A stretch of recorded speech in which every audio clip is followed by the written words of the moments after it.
ذلك غيروا الكلمات.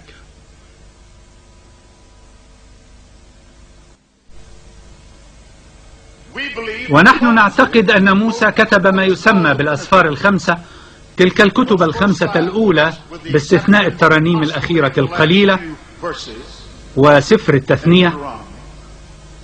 وربما يكون قد كتب هذا أيضا لأننا نعلم أن الرب، وأنا أعلم أن الإسلام يؤمن أيضا أن للرب من القدرة بحيث يوحي إلى موسى بالضبط الكيفية التي يموت بها، ويوحي إليه بدقة الهيئة التي تكون عليها جنازته، فهذا ليس بمعضل على الرب. ومهما يكن الأمر أكتبها هو أو يشوع، فإنها كتبت قبل حوالي 3500 عام. وبخصوص الأسفار الخمسة الأولى التي يفترض أنها كتب موسى، التكوين والخروج واللاويين والعدد والتثنية، بخصوصها يقول المدققون من أبرز علماء المسيحية قدرا إن موسى لم يكتب هذه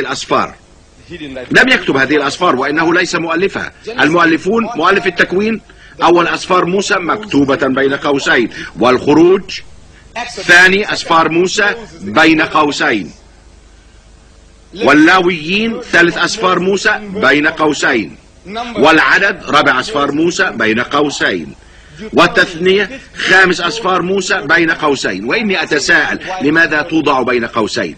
وما معناها؟ لماذا هذه الأقواس؟ إنهم يقولون لكم بطريقة دبلوماسية جدا وبأسلوب نفساني إن هذه ليست آراءنا، فنحن لا نؤمن بذلك، ولكن هذا ما يؤمن به البسطاء والوعاظ ومصنفو الإنجيل والمبشرون. هذا ما يؤمنون به، أن هذه الأسفار هي كتب موسى، ولكن موسى لم يكتبها، ونحن لا نؤمن أن هذه هي كلمات موسى، ولذلك فإننا نضع العناوين بين أقواس. إنها ليست كتب موسى. ففي هذه الأسفار الخمسة نقرأ أكثر من 700 مرة هذه العبارات: وقال الرب لموسى، وقال موسى للرب، وقال الرب لموسى، وقال موسى للرب، فلا الرب قال هذا ولا موسى كتبه. بالإنجليزية بلغتكم أنتم، إنه مكتوب بصيغة الغائب، ولم يكتبه الرب أو موسى. وإذا كان موسى هو الذي كتبه لقال: لقد قال لي الرب وقلت أنا للرب، أو لكتب على هذا النحو: يقول الرب قلت لموسى وقال موسى لي. هذا كله مكتوب بصيغة الغائب، وأن شخصا آخر هو الذي يكتب عن هذه الأشياء، فهي إذن ليست كلمة الله وليست حتى كلمات موسى. وفيما يتعلق بالنعي، فلقد وجدت لدى علماء اليهودية أن الأنبياء اليهود لم يكتبوا نعيهم، يكتبون قبل موتهم فقط على شواهد قبورهم أوصوا بكتابة نعيهم. اليهود لم يفعلوا هذا. في سفر التثنية أخي يسلم أن الكلمات يمكن أن تكون كلمات يشوع، في حين أن المفروض أن الأسفار هي كتب موسى، فكيف دخل يشوع في الموضوع؟ يقول السفر: وهناك مات موسى في بلاد الموابيين. مات في الماضي، فعل ماضي، ولا يعرف أحد أين دفن حتى يومنا هذا. وموسى وكان عمره 120 عاما حين مات.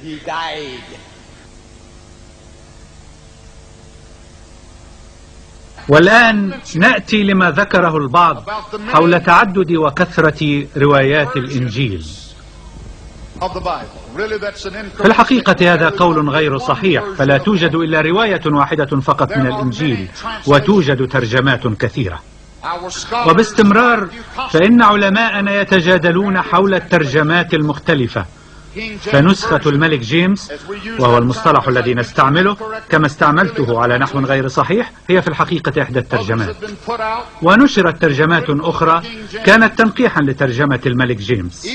لقد بذل جهد شاق متواصل لاستخلاص العهد القديم من العبرية التي كتب بها باستثناء بعض النصوص الآرامية، ولاستخلاص العهد الجديد من اليونانية.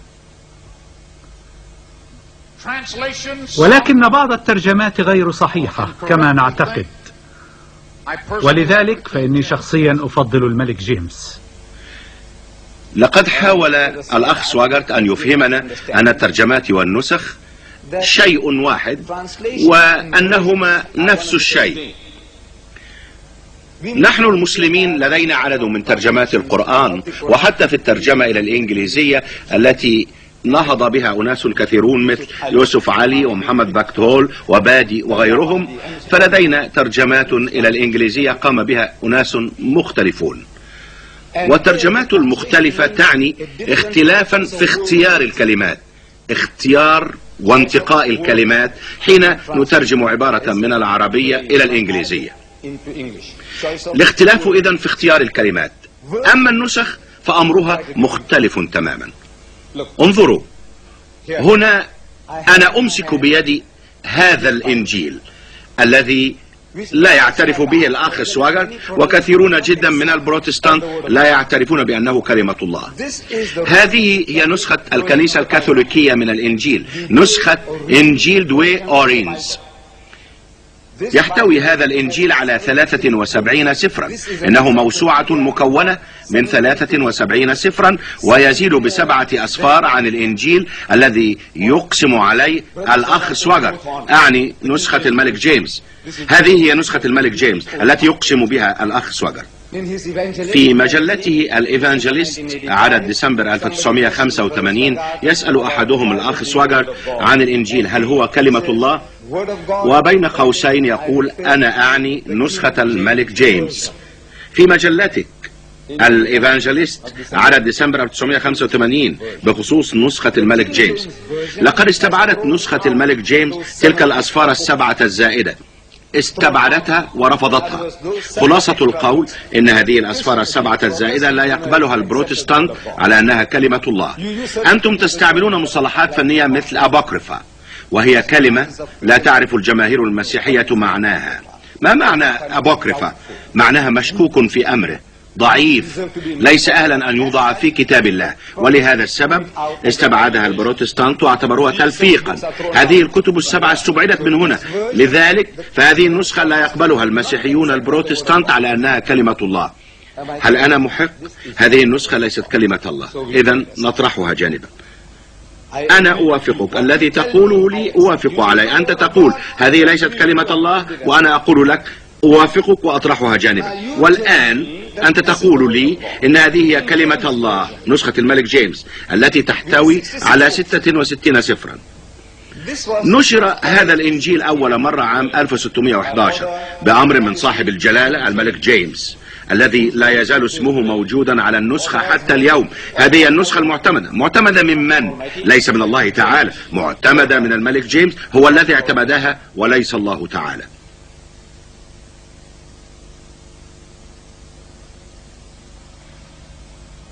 يوجد ما يقرب من 24,000 مخطوط يدوي قديم من كلمة الرب من العهد الجديد وحده في الواقع، وهذه ترجع إلى 350 عاما بعد الميلاد. والنسخة الأصلية أو الممهورة أو المخطوط الأول لكلمة الرب لا وجود لها. وكما ذكرت فإن الأصل الأول طبع على رقائق جلدية أو صحائف فخارية منذ حوالي 3500 عام، لكنه اندثر من كثرة الاستخدام ولأنه سجل على خامات لا تقاوم الزمن لمثل هذه المدة الطويلة على الأقل. ولكن مهما يكن الأمر فقد أنتجت 24,000 نسخة، والمبادئ العلمية تخبرنا أنه فيما يختص بكتب العهود القديمة إذا توفر لدينا 10 نسخ منها فإننا لا نحتاج بالضرورة إلى الأصل لنضمن تحققنا من النسخة الأصلية. وعندما نفكر أن لدينا 24,000 نسخة وأن بعض الاختلافات موجودة فيما بين هذه النسخ، وهذا ما نعترف به، فالمهم أن جوهر النص لم يتغير. وفيما يتعلق بالتباهي ب24,000 مخطوط، أنت تعرف أخي سواغر أن ليس بينها 2 متماثلتان، وعلماؤك يقولون بأنه بين 24,000 التي تتباهى بها لا توجد 2 متشابهتان. إذن فكيف لك أن تحكم أن هذه من عند الله وأن الأخرى ليست من عند الله؟ من بين 24,000 نسخة. وعلى صدر الكتاب عندما تفتحه في الإنجيل والتوراة التي تتحدث عنها تجد متى يبدأ في نسختك، نسخة الملك جيمس، يبدأ بعبارة الإنجيل وفقا للقديس متى، الإنجيل وفقا للقديس مرقس، الإنجيل وفقا للقديس لوقا، الإنجيل وفقا للقديس يوحنا. وأنا أتساءل ماذا تعني وفقا لي وفقا لي وفقا لي؟ ما حقيقة هذه العبارة؟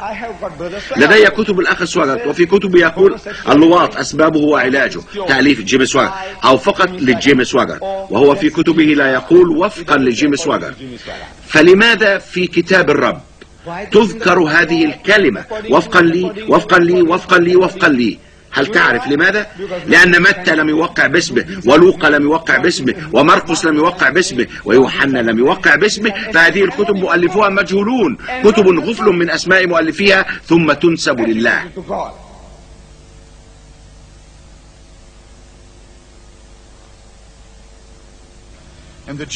وعن النسب في إنجيل متى وإنجيل لوقا